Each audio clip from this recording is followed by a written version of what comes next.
Hola, ¿qué tal, my friends? Bienvenidos a otro video sobre qué hay detrás de la ciencia y parte de este canal.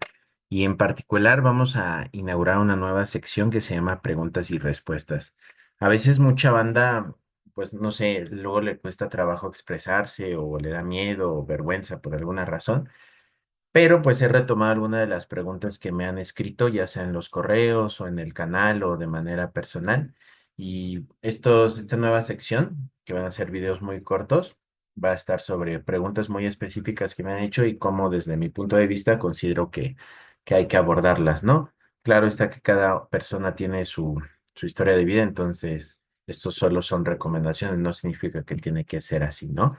En particular, estas preguntas que hoy se van a abordar son la última vez que estuve en Prepa 8, que agradezco la oportunidad. Varias personas preguntaron, entonces algunas de ellas las vamos a tener en esta ocasión.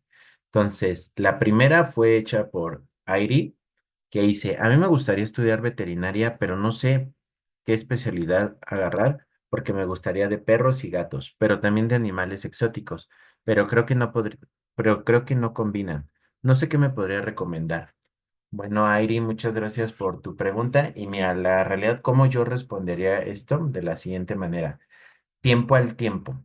Es decir, cuando nosotros estamos como decidiendo o buscando qué carrera vamos a elegir, tenemos cierto concepto, cierta idea de lo que nos gustaría estudiar, pero la realidad es que cuando uno entra a la carrera mucho cambia, ¿no? No solo porque nos damos cuenta que tal vez nuestro amor a los perros o gatos, en tu caso, no era como cuidar perros o gatos o no sé, sino que a medida que uno avanza se da cuenta que hay un mundo de oportunidades y también que hay temas que desconoce y que a uno le llaman la atención. En mi particular caso, por ejemplo, cuando entré a la carrera, pues no tenía mucha idea de qué podía trabajar o qué podía hacer. Y fue hasta el quinto semestre, fue cuando asistí a un congreso y ahí me di cuenta que había un tema que en ese momento se llamaba astrobiología, o bueno, se sigue llamando, pero es un área de investigación que a mí me encantaba, ¿no? Entonces fue hasta quinto semestre cuando me di cuenta de algo que me llamaba la atención. Pero dentro de las cosas que te puedo, eh, voy a poner el apuntador aquí. Espero lo vean. Es que lo primero que podrías hacer es preguntar a los profesores e investigar sobre diversos campos laborales, ¿no? Por ejemplo, si ya te gustaron los felinos o los caninos, pues hay mucho que se puede hacer con eso, ¿no? No necesariamente, o sea, podrías trabajar en sitios como de reservas o cosas por el estilo, o cosas muy particulares que uno ni siquiera sabe que existen, ¿no? Entonces yo te invitaría a que preguntaras a profesores de la misma Facultad de Veterinaria y Zootecnia, ya sea de la UNAM o cualquier otra universidad, e investigar el campo laboral, ¿no? Pienso también que depende de mucho, pues las oportunidades que se vayan presentando, qué tanto uno se involucra en preguntar y responder sus dudas, ¿no? Otra cosa que te recomiendo es que asistas a conferencias desde ahorita o ya una vez que entres a la facultad y de todo tipo, ¿no? No porque a veces el título no sea muy interesante desde un punto de vista, pues nunca sabes lo que puedes aprender, ¿no? Entonces, entre más conferencias puedas asistir es mejor y algunas están grabadas en internet, entonces seguro hay material ahí importante y también alrededor del mundo, ¿no? O no sé, ver canales de que te llamen la atención, que puedas que compartan información que tú consideres valiosa, también considero que podría ayudar. Ahora, algo que también les recomiendo mucho desde la parte que inicien ya en la universidad es que se involucren en la mayoría de los talleres que puedan, ¿no? Uno nunca sabe a quién va a conocer y qué puede aprender, entonces es cuestión de organizar su tiempo y involucrarse en los talleres, ¿no? La realidad es que en las facultades siempre se necesita apoyo. Entonces, si un estudiante se acerca a un grupo de trabajo, con certeza le van a abrir las puertas para que colabore, ¿no? Lógicamente, eh, depende de sus capacidades y de su formación, pero siempre hay una oportunidad en los diversos grupos de trabajo o en talleres, entonces vayan buscándolo. Algo que también es súper valioso y a mí me ayudó mucho es asistir a escuelas de verano e invierno o en congresos, ¿no? Yo les comenté que a mi primer congreso fui el quinto semestre y a una escuela de verano que también me cambió de muchas maneras a nivel personal y profesional fue en sexto o en séptimo semestre y curiosamente esa escuela era de astrofísica. Yo estudié ciencias de la Tierra y en principio no tenía nada que hacer en esa escuela, pero escribiendo una buena carta de motivos, así como cartas de recomendación, me aceptaron. Y la realidad es que aprendí mucho en esa escuela y me sirvió bastante y fue una gran experiencia. Entonces, aunque yo no haya tenido esa información, pues lo intenté y tuve la oportunidad de asistir. Hay otra cosa que también es súper importante que en general, al menos en la UNAM o en los diversos institutos que están presentes ahí, hay algo que se llama Día de Puertas Abiertas y es que básicamente los institutos de investigación literalmente abren sus puertas al público general, donde uno puede asistir a cualquier laboratorio y hay conferencias, hay exposiciones o talleres en vivo de los investigadores y te enseñan básicamente lo que hacen y cómo lo hacen. Entonces hay que estar atentos ahí a las páginas, por eso les recomiendo aquí, como dice, revisar las páginas y el departamento de comunicación de cada una de las dependencias de sus intereses, porque las jornadas de orientación vocacional pues son, si no estoy mal, de manera anual, entonces por eso vale mucho la pena estar atentos y duran como una semana, entonces eso es súper importante. Y luego también, pues la banda a veces dice, pues, ¿dónde busco esto? La realidad es que ahora las redes sociales han tenido un impacto muy positivo.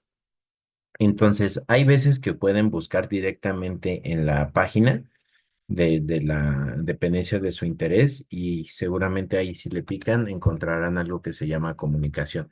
Pero si de alguna manera no está, que lo dudo mucho, ustedes en redes sociales sigan a las dependencias e instituciones que quieren y van a encontrar eventos. Por ejemplo, este cartel estaba en Facebook, en disponible en la página oficial de la Facultad de Medicina y Veterinaria de Zootecnia. Entonces, como dice aquí, era una día de orientación vocacional del 2024, ¿no? Y aquí dice, ¿quieres ingresar a la licenciatura de Medicina Veterinaria y Zootecnia? Aquí te platicamos, ¿no? Entonces, estos eventos son gratuitos y valen mucho la pena. Desde mi punto de vista, yo no podría recomendarte o hacer algo muy específico en cuestiones ya de veterinaria, pero creo que estos espacios son los mejores para que le preguntes a profesionales del área donde tú consideres que pues te pueden aclarar mejor las dudas, ¿no? Que de acuerdo a mi información. Entonces, esta de orientación vocacional, al menos la del año de este año, fue del 18 al 4 de abril, pero seguro siempre hay opciones. También no solo la UNAM, ¿no? Hay un montón de dependencias, por ejemplo, la Universidad Autónoma del Estado de Hidalgo tiene estas como mini congresos que también yo les recomiendo que a pesar de que a veces uno puede sentirse que es demasiado, pues siempre vale la pena escuchar y acercarse a estos espacios que normalmente son gratuitos para los alumnos. Entonces, esas son las recomendaciones que yo te haría, ¿no? Más allá de idear un plan estratégico, como si a mí me gusta esto, entonces ¿a qué me dedico? Yo te invitaría a que conozcas más cosas, que amplíes tus horizontes, que preguntes y te informes de mejor manera para que tu decisión pues esté bien pensada o al menos, no sé si bien pensada, pero que tengas varias opciones, ¿no? Y que digas, esto me gusta por esto y por esto no, y pienso que esto te puede ayudar, pero también pues no te estreses mucho como si no sabes en qué vas a trabajar, pues eso llega a su momento, ¿no? Yo actualmente todavía estoy como pensando en cuál sería el trabajo de mis sueños, ya tengo algo claro y ya, pero me llevó como 6 meses identificarlo, ¿no? Entonces, más allá de que ya trabajé en las instituciones, que es lo que me gusta y sé hacer, pero pues también no me cierro, ¿no? A nuevas oportunidades. Entonces, espero esto te sirva.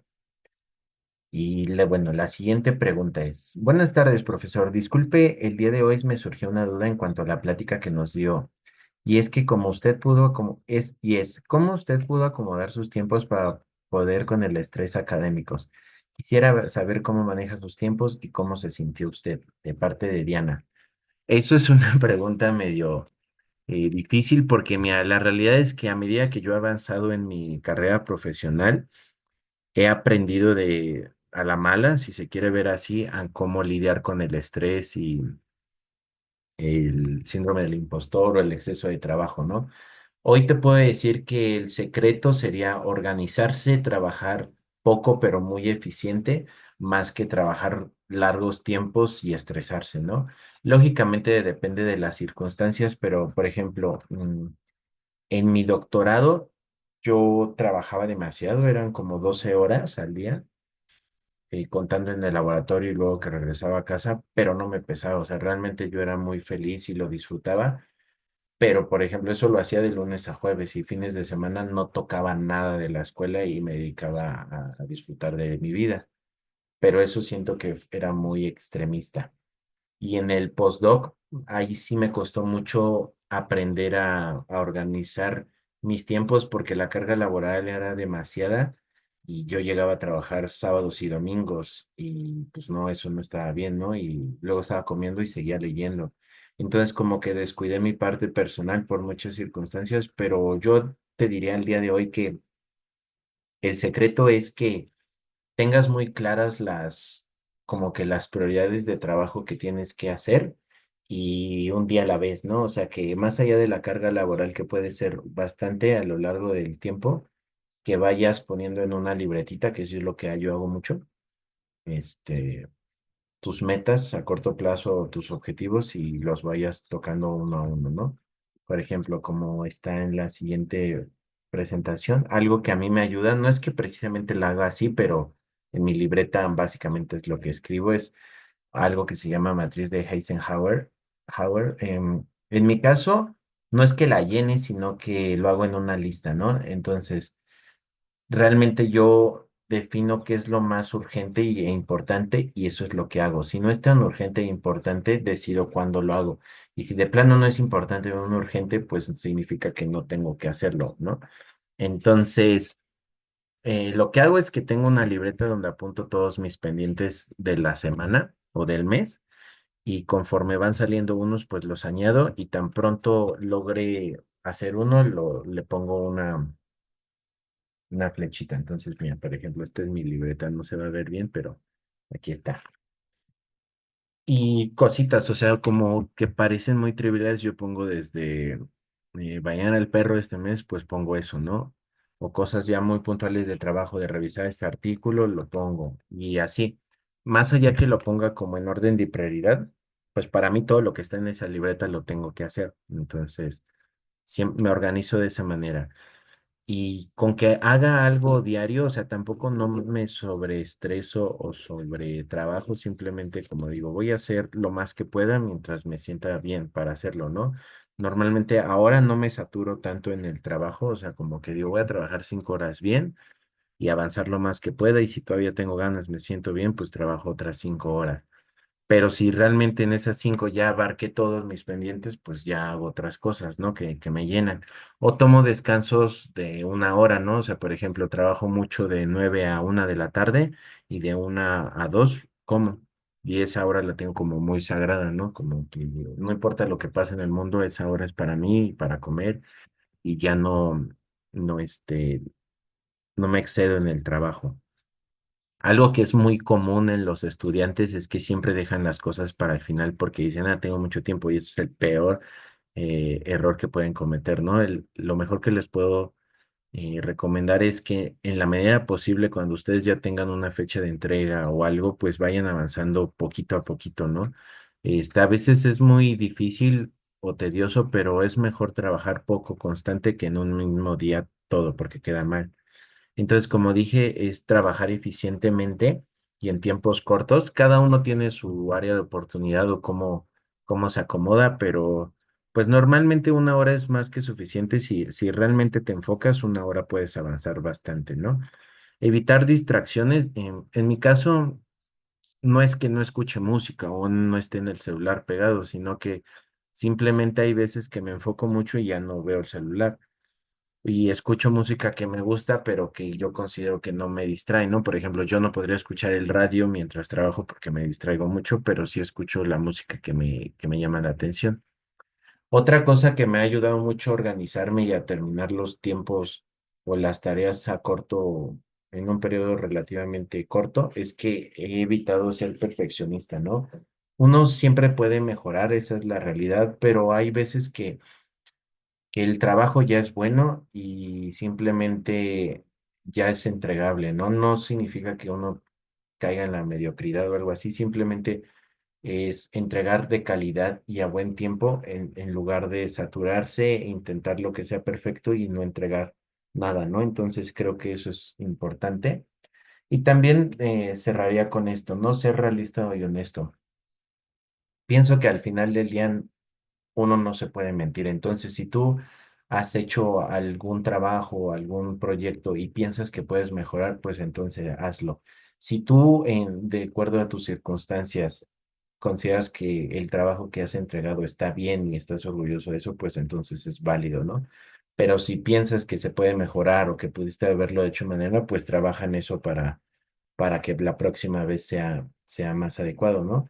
Al final del día, no pienso que haya una receta como esto que me comentas de acomodar los tiempos, o sea, simplemente pienso que hay tiempo para todo, ¿no? A mí me gusta hacer mucho ejercicio, entonces siempre destino los fines de semana para hacer ejercicio o estar con la familia o hacer algo, ¿no?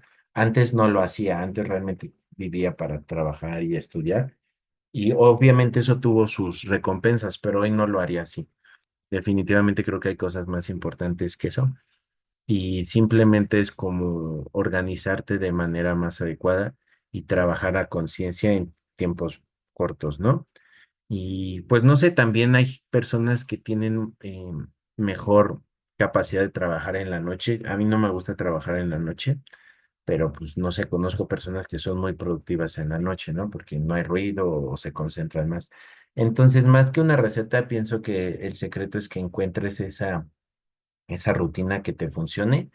Algo que también recomendaría hasta ahorita es que no te compares. Si hay otras personas que son más eficientes o no, pues tú no sabes las circunstancias. Entonces, tú da lo mejor en tus circunstancias y si puedes aprender algo de los demás, pues tómalo en cuenta, ¿no? Pero no es que no te compares tal cual. Espero eso sirva, o al menos es a mí como me ha ayudado. Y la última pregunta que es de Renata dice, me dio pena preguntar porque ni se me da hablar delante de la gente, pero le quería preguntar, ¿qué necesita uno para poder ir a otro lugar a estudiar? ¿Y cómo puedo lograr quitarme la pena? Porque lo estoy logrando un poco, pero me sigue deteniendo eso. Pues eso es bastante común, creo que a todos de alguna u otra manera nos da pena eh, o nos sentimos vulnerables, ¿no? Y eso es como muy normal. A mí considero que me da pena hablar en público, pero cuando hablo de lo que a mí me apasiona y lo que me gusta, no me da pena, me siento muy seguro. Y eso ha sido a lo largo del tiempo, o sea, pues desde la licenciatura había que exponer y lógicamente uno se siente nervioso, pero pienso que el secreto de hacerlo aunque tengas miedo y nervios, intentarlo, ¿no? Y aprender de tus errores. Por ejemplo, a veces me pongo muy nervioso cuando doy seminarios en inglés porque lógicamente no es mi lengua materna y sé que puedo mejorar, pero al día de hoy pienso que la práctica y sobre todo que uno también tiene que valorar sus esfuerzos, ¿no? Hay veces que uno es su peor enemigo, pero no, creo que uno tiene que empezar a valorar y decir, no lo hice tan mal, estuvo bien, o sea, no sé, un 8 que me sabe 10 y eso es bueno. Siempre teniendo claridad y objetividad en decir, bueno, sé que tengo que mejorar en esto, ¿no? Y, por ejemplo, yo te recomendaría, o en este caso las preguntas que me haces, pienso que el secreto es la confianza y la experiencia, y la experiencia solo se logra al paso del tiempo pues echando a perder se aprende, ¿no? Como dicen. Mm, Y eso solo es así, ¿no? Nadie experimenta en cabeza ajena, entonces hasta que lo hagas tú sabrás cómo lidiar con eso, pero lo que yo te podría, al menos como dice esta presentación, compartir es lo siguiente. Si te quieres ir a estudiar a otro país, pues lo primero que tienes que hacer es estudiar y practicar el idioma. Ajá. No, lógicamente hay exámenes o test que te evalúan, pero pienso que el secreto es la confianza, ¿no? Yo te puedo compartir que cuando me fui a la primera vez que fue a Portugal, no a Brasil, perdón, que hablaban portugués. Yo no sabía portugués y tomé un curso intensivo. de 3 meses y más o menos supe, pero me podía comunicar, ¿no? Claro que tenía errores, claro que mi acento era pésimo, claro que no pronunciaba bien, pero me podía comunicar y al final ese es el objetivo, ¿no? Y pues cuando me fui a Francia a estudiar, igual a Estados Unidos, el inglés, siempre sabía que yo podía mejorar, pero me daba cuenta que iba mejorando, ¿no? Que ya me sentía más seguro. Entonces, eso solo es practicar. Algo que me ayudaba mucho era ver un montón de películas o escuchar podcasts en inglés. Y aunque fuera muy tedioso, como que anotaba las palabras que yo, pues que necesitaba aprenderme y también ponía en el traductor cómo se pronunciaba y solito pues intentaba hablar, ¿no? Pero eso es práctica al final del día. Y bueno, si tienes oportunidad de meterte a un curso, pues qué mejor, ¿no? Pero al final del día también hay muchas em, herramientas digitales que no necesariamente hay que pagar, entonces te pueden ayudar mucho. Algo que considero esto es que las oportunidades llegan, pero también hay que buscarlas, ¿no? Y es en ese sentido, pienso que hay que ser muy proactivo. ¿Qué significa ser proactivo para mí? Es que tú solito busques esas oportunidades o preguntes o te informes, más que esperes que te llegue de la noche a la mañana, ¿no? Entonces, esa proactividad te debe de nacer desde el querer hacer las cosas por convicción y no por obligación. Entonces, por ejemplo, esto que te atreviste a preguntar, eso ya habla de proactividad, simplemente tal vez para la otra, el siguiente nivel es que lo hagas, lo preguntes en clase o algo así. Y eso es con tiempo también. Otra cosa es algo que es súper importante y eventualmente voy a dar un seminario sobre estudiar en el extranjero, tanto ventajas como desventajas, es que debes conocer a dónde vas a ir y con quién, ¿no? La realidad es que no todo es color de rosa, hay muchas cosas que no se dicen y que son complicadas, pero entre más estés informado no solo de a dónde vas a estudiar, tanto la universidad, el grupo de trabajo o el país y la cultura, te va a ayudar a, pues a pasar ese nivel de mejor manera, ¿no? Entonces, desde cosas tan sencillas de dónde voy a vivir, qué voy a comer, eso es súper importante, o cómo me voy a mover, eso es mejor ir un paso adelante. Y como todo, pues es practicar, ¿no? Al final, algo que yo siempre digo es que nadie te va a decir lo que es vivir en el extranjero hasta que lo digas, digo, hasta que lo vivas. Entonces, es una experiencia increíble en muchos sentidos, te transforma no solo de manera profesional, sino personal. No es hay cosas muy bonitas, hay cosas que no son tan lindas, pero tienes que vivirlo y considero que si ya está en tu mente de hacerlo, pues eso ya, la semilla ya está sembrada, solo hay que cultivarla, ¿no? Entonces pienso que eso ya habla bien de ti y es un buen primer paso. El siguiente es tolerancia a la frustración. La realidad es que muchas veces los intentos no salen a la primera y es ahí donde, al menos yo he visto que muchas personas se quedan, ¿no? Eh, Hablar es muy fácil, pero hacerlo no resulta tan sencillo. Entonces, considero que es normal, a todo el mundo nos han pasado que nos han rechazado becas, nos han dicho que nuestro trabajo no es lo suficientemente bueno, que tenemos que mejorar, eso está bien. Y hay que tomarlo como tal, que no es una cuestión personal, o aunque lo sea así, hay que tomarlo de la forma más profesional y aprender de eso y seguir en el camino, ¿no? Mejorar.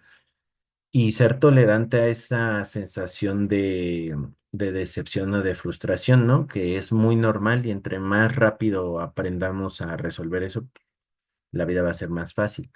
Y la siguiente que te recomiendo es ser constante, ¿no? Al menos para mí o como me lo inculcaron mis papás y lo he visto, el trabajo es el que habla por sí solo, ¿no? Entonces, si uno es constante, seguramente en algún momento llegan las oportunidades, solo es ser constante.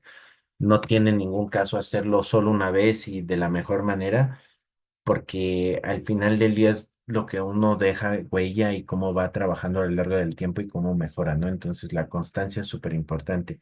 Yo no le llamaría como muchos la gente lo dice, que es tener motivación, porque muchas veces uno no tiene motivación de hacer las cosas, pero si uno es constante no necesita de la motivación para realizarle o cumplir los objetivos, ¿no? Otra cosa que también considero es que, claro está que muchas personas son muy introvertidas o algunas son muy extrovertidas, y eso está bien, es parte pues de su formación, de su educación, entre muchas cosas, pero creo que tenemos que quitarnos esa desidia o esa pena de preguntar, ¿no? No hay preguntas malas y al final del día, ¿qué es lo peor que puede pasar, ¿no? Entonces, si se atreven a preguntar, creo que eso es muy positivo. Y también eviten compararse, ¿no? O hay veces que pesa mucho el que dirán, entonces entre más rápido ustedes dejen eso, esos prejuicios van a avanzar más rápido en la vida, ¿no? Entonces, no, se dice a veces muy fácil, pero entre más rápido lo procesen es mejor. Entonces, no se comparen, que no les importe mucho lo que digan los demás, pero no es que lo tiren en sacos rotos, ¿no? Sino que más bien tómenlo de quién viene y cómo se los dice, y si es constructivo, pues hay que tomarlo en cuenta, y si no, pues dejarlo y no aferrarse, ¿no? Entonces, se dice fácil, a todos nos cuesta trabajo, pero creo que ese es el secreto. Y como lo dije en la pregunta también anterior, es ser honesto y saber que siempre se puede mejorar y realmente uno no se puede mentir en los esfuerzos, ¿no? Uno sabe cuando puede dar más o cuando ya lo dio todo en las circunstancias en las que está. Entonces, ser honesto con uno mismo en ese sentido. Y otra cosa es que inevitablemente en el mundo en el que existimos es necesario visibilizarse. Y eso no necesariamente tiene que ver con, o sea, hay muchas cosas, ¿no? Para visibilizarse. En mi caso, para mí es el trabajo, ¿no? Que el trabajo hable por mí. Pero, por ejemplo, estas pláticas, pues de alguna manera me dan visibilidad en redes sociales, que más que eso, pues yo busco llegar a otras personas, ¿no? Entonces, pues a mí no es que me guste aparecer en la cámara, pero tengo que hacerlo por el objetivo que quiero. Entonces, pues me trago mi pena, mi orgullo, lo que sea, y pesa más mi objetivo que todos los prejuicios que uno pueda tener, ¿no? Y también algo que considero es saber escuchar y hablar, ¿no? Uno tiene que aprender a filtrar la información y asimilarla, y así como cuando uno habla, tiene que escucharse, ¿no? Sobre todo para que tenga congruencia lo que uno dice y hace. Entonces, es algo que, pues, son las recomendaciones que yo te daría respecto a esto de cómo estudiar en el extranjero, que eventualmente te digo que voy a dar un seminario específico, y sobre todo esto de quitarte la pena, pues también hay veces o considero yo de mi experiencia que hay situaciones que hemos vivido que pues nos transforman o nos moldean, ¿no? Entonces hay veces que es necesario buscar ayuda profesional de algún tipo para que nosotros logramos explotar esas cosas, ¿no? A mí lo que me ha ayudado, por ejemplo, mucho es escuchar un montón de podcasts como de estas personas influyentes, porque he aprendido como por qué yo sí y yo no, y simplemente a veces son las convicción de hacerlo, ¿no? Entonces, pero pues hay gente que también dentro de su personalidad hay cosas que hay que tratar, y hay veces que los miedos son los que no nos permiten avanzar, pero no es la sociedad, sino son los propios miedos. Entonces considero que eso también podría ser una ayuda, pero de nuevo, o sea, cada quien tiene que valorar sus circunstancias. Entonces espero que esto te haya servido, Renata, y pues si tienen más dudas o comentarios sus compañeros, pues siéntanse en libertad de seguir escribiendo aquí a detrás de la ciencia. De igual manera, si cuando vean este episodio, pues si tienen más dudas o les sirvió, pues les agradecería que lo compartan con personas o familiares o estudiantes, amigos que consideren que esto les sirve, y pues poder llegar y a otras personas y seguir avanzando en este proyecto, ¿no? Entonces les mando muchos saludos y el mejor de los éxitos a nivel profesional y personal. Cuídense mucho y esperen los siguientes seminarios. Saludos. Bye.